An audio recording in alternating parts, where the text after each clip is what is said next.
Assalamualaikum dan selamat tengah hari. Hari ini kita ada satu Toyota Rush.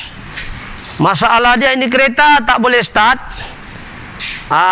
Lepas tu saya sebenarnya kereta ni dia call saya mengatakan kereta ini tidak boleh start. Dia berada di luar di kawasan area kawasan Alam Mesra Juani, tapi berada jauh daripada bengkel.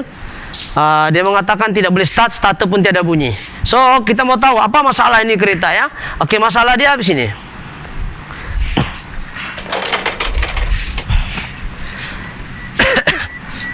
Jadi kalau kita tengok start nih, kita tengok pedal P ini. Sekarang P kan, tengok P. Tapi di sini tidak keluar P. Tidak keluar P. So, syarat untuk start ya. Syarat untuk start dia mesti berada di keadaan P di sini dan juga N. Ya, P dengan N ini mesti ada, P atau N dia boleh. Jadi P di sini, ini P, label gear P, sini tak keluar P. Jadi syarat untuk start nih kereta, adakah masalah P ataupun sebenarnya masalah mentol yang putus. So kita ada seten-seten kereta, dia bukan tak keluar P, tapi mentol di sini tak hidup. Mentol di sini tak hidup. Mentol di sini tidak hidup. Ya, sekarang masalah dia sekarang bila kita sentuh-sentuh macam ni, barulah dia keluar P itu. So kita suspek pertama, setelah kita scan dia tiada masalah engine juga, tiada error. So kita try start, tak boleh. Ya, kita try start sini pun tidak boleh. Ya, tengok kita try start kosong. Tengok sini start. Kosong tak boleh start. Tak boleh. Kita tak boleh start. Cek engine semua keluar, apa semua keluar, cuma kita tak boleh start. Kosong. So apa masalah dia? Customer ini pada mulanya call saya. Dia cakap dia minta ganti bateri lah, mungkin bateri tak kuat kan. Jadi setelah kita cek bateri menggunakan test meter, coba ambil test meter, kita tes, dia 12 volt juga, 12 volt. Jadi kalau fikir betul-betul, walaupun customer ini minta kita beli bateri, tapi kita tidak pergi beli bateri dulu. Kita datang cek dulu apa masalah dia itu kereta. Oke, kalau kita nampak di sini, coba tengok sini. Ini bayangkan bateri ini kita tes di bateri test, ya. Oke, kita tengok.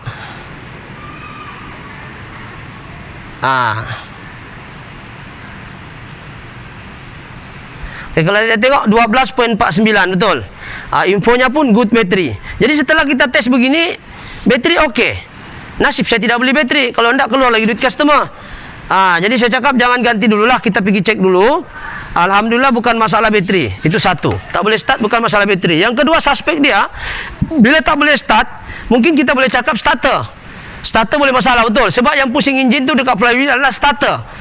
Untuk pusing itu starter pula daripada relay. Relay pula mau pusing, dia mesti dapat power daripada kunci. Jadi adakah saya boleh katakan bahawa starter pun masalah? Jadi kita step by step. So apa yang kita boleh buat di sini? Ada dua perkara penting yang saya nak bahas di sini. Yang pertama, macam mana saya kenal pasti penyakit dia ini. Yang kedua, macam mana saya nak jimatkan kos customer tadi daripada sana towing di sini. Perlukah di towing ataupun tidak perlu? Perlukah di towing ataupun tidak perlu di towing? Oke, sekarang ini kita akan minta, apa yang pertama saya nak bahas ialah tidak perlu towing. Sebab kereta ini cek engine oke, immobilizer pun tidak lock, cuma starter saya tidak hidup.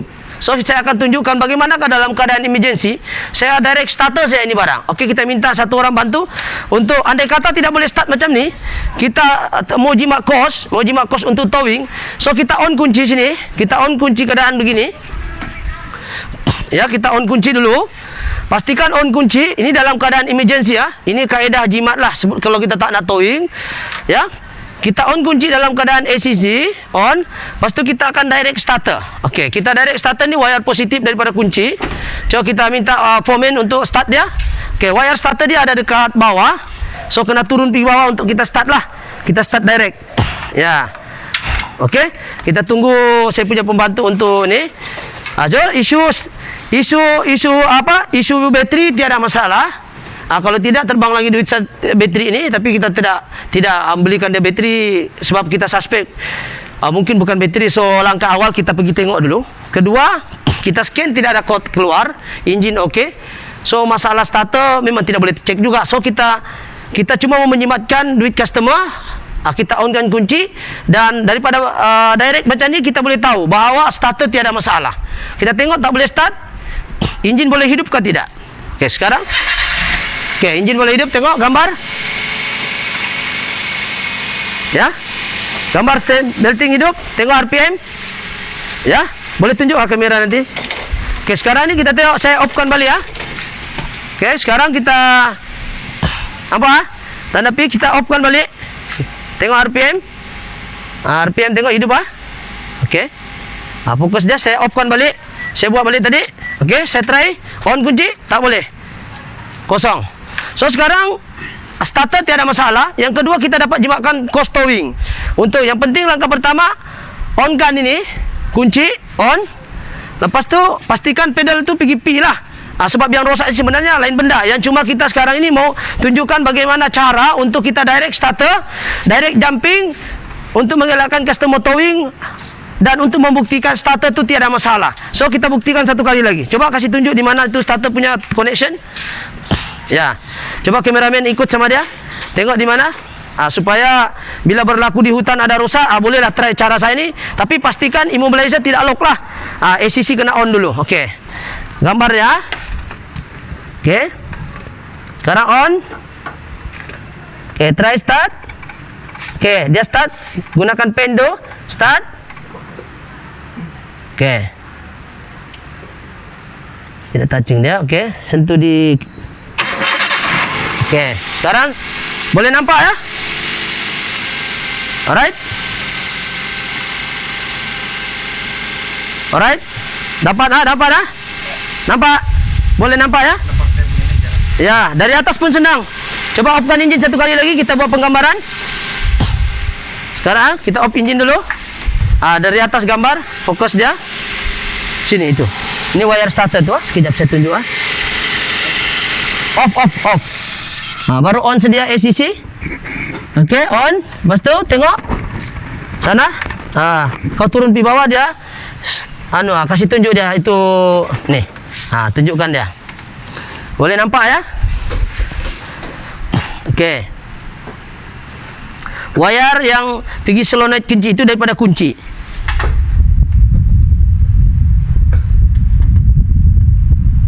Okey.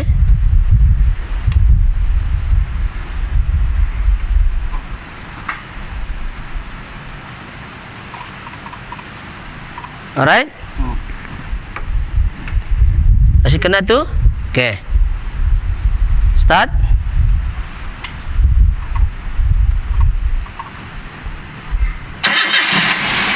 Nampak ya? Jelas Okey. Alright.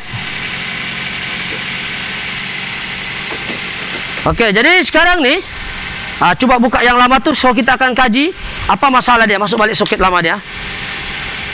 Ya. So, perkara pertama bukan masalah bateri. Yang perkara kedua bukan masalah starter. Dan perkara ketiga, kita dapat jimatkan kos customer daripada dia towing untuk bawa pergi workshop sini. Perkara keempat yang saya mau bahas ialah apa sebenarnya masalah kereta ni sehingga logo P tidak keluar. Ini masalah dia di tangan saya ni, ya. Ini di tangan saya ni. Coba sebelah sini kameramen, saya rasa silau. Okey. Okey, ini namanya selector mode automatic. Selector mode automatic ni dia duduk dekat gearbox. Dia menentukan bila kita bawa P, dia akan pergi P. Coba ambil dulu satu screwdriver leper. Ya. Kalau kita nampak ini selector mode ni dia ada berapa wire. Dan wire ini ya kalau kita tengok yang besar sikit. Wire ni lah yang menentukan kalau kita pergi P, pergi N dia akan menyala lampu. Pergi R, dia akan menyala lampu. Pergi N, menyala lampu. Pergi D, dia akan menyala lampu. Dan seterusnya pergi L. Ataupun D2, ataupun D3. Di wire inilah semua. Dan kita kena faham, wire ini, walaupun dia banyak-banyak wire begini ni, banyak-banyak wire ni, dia tidak ada positif. Ini semua wire negatif. wire negatif semuanya. Okey, di sini juga adalah wire starter. So, bila kita masuk ni duduk, ini gearbox. Ya. Bila kita masuk, dia akan pusing. Nampak? Apa masalah dia sekarang? Coba tengok. Kita pusing, nah. Dia longgar sudah. Tengok tengok. Kalau kita bawa pergi sini, waktu kita reverse sikit, N, pergi P, baru R, baru N, baru D. Ini masalah dia longgar. Di dalamnya ada Cooper. Cooper ni bertouching antara wire dengan wire. So, satu negatif input dan satu lagi signal starter. Sebab itu kenapa kita bawa pergi P, dia tidak keluar P, dan dalam masa yang sama P dengan N tidak keluar juga. Okey, jadi bila P dengan N tidak keluar, dia link dengan starter. Starter ni tidak boleh hidup tanpa ada connect dengan P dengan N. Jadi kalau kita bawa pergi P, tidak menyala. Sebab kenapa? Tembaga yang menunjukkan pergi P ini tidak touching. Dan bila P tidak touching, dia tidak akan hantar signal ke starter untuk dihidupkan. Dan kenapa kita boleh start tadi? Sebenarnya kita tahu masalah dia hanya sekadar mode selector automatic. So, kita tengok yang baru yang telah kita pasang. So, kita kasih tengok dulu di mana kedudukan di gearbox tu. Coba masuk satu orang. Sini. Okey. Okey, dia duduk di mana? Kasih contoh saya begini. So, satu orang tengok bawah. Begini keadaan cara untuk buka dia. Ya. Buka nut saja, dia duduk di dalam. Okey. Gambar dia duduk di mana? Okey, itu keadaan gearbox. Ya, kasih tunjuk saja. Itu connection wire dia semua. Ya. Di mana dia duduk? Kasih contoh saya buka nut berapa tu? 12 ke 10. Begitu. Dia duduk situ. Lepas tu sambung dengan wire dia. Okey. Line clear ya. Okey. Nampak? Okey, jom kita tengok pula di atas setelah kita ganti baru. Adakah kita tidak perlu lagi dia keluar P ataupun tidak sudah? Okey, jom kita okey, sudah pasang, sambung. Sambung dia punya automatic sudah macam biasa.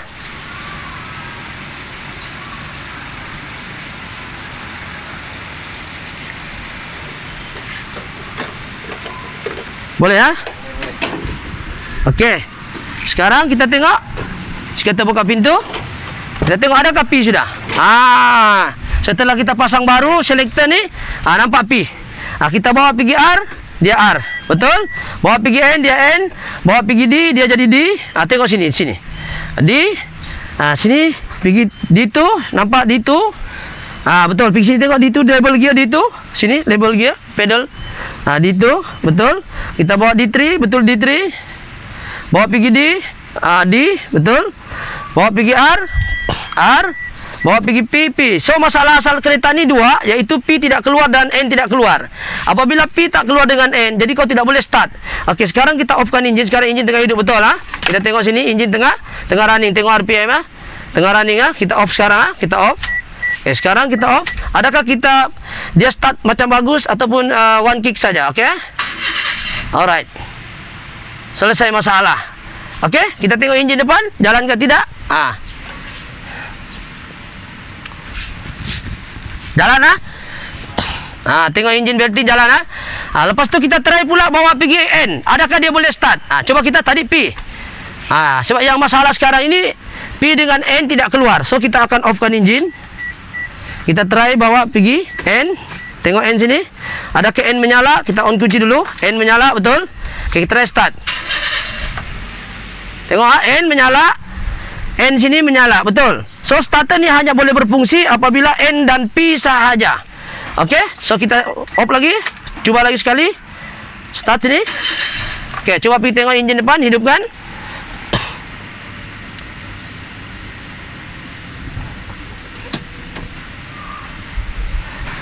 Okey, hidup So, itu saja perkongsian hari ini. Semoga bermanfaat, iaitu 3 perkara.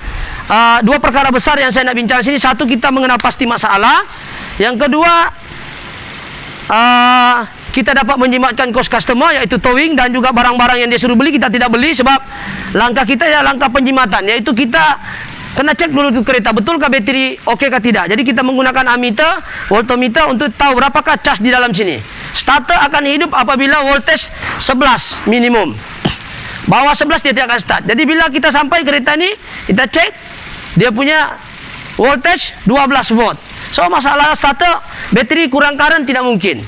Jadi customer tidak rugi lagi lah beli bateri. Kalau saya dengar cakap dia mungkin boleh saya beli bateri lagi, rugi lagi dia. Sedangkan bukan bateri masalah, tetapi benda lain yang bermasalah. Lepas tu saya cakap mungkin starter, sebab starter yang pusing enjin, flywheel.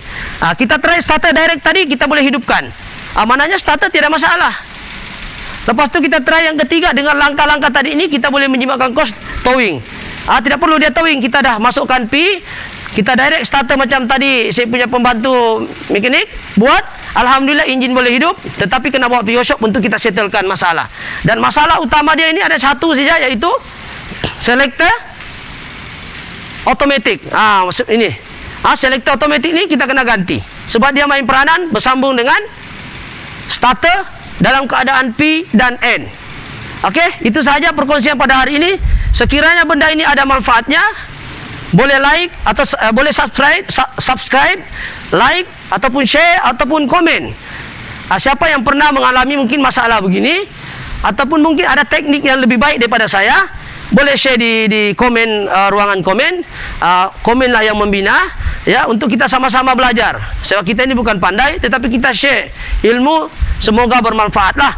Sebab kalau kita tidak share ilmu ini, berkeberangkalian mungkin akan mengalami kes-kes ataupun menjadi mangsa keadaan kepada mereka-mereka, minta maaf cakap, pada bengkel-bengkel mungkin yang agak kurang bertanggungjawab ataupun salah memberi diagnosis, melibatkan uang ringgit customer mungkin akan terbang pada tempat yang tidak sepatutnya. Kita share sahaja apa ilmu yang kita tahu, semoga boleh memberi manfaat insyaAllah, ya.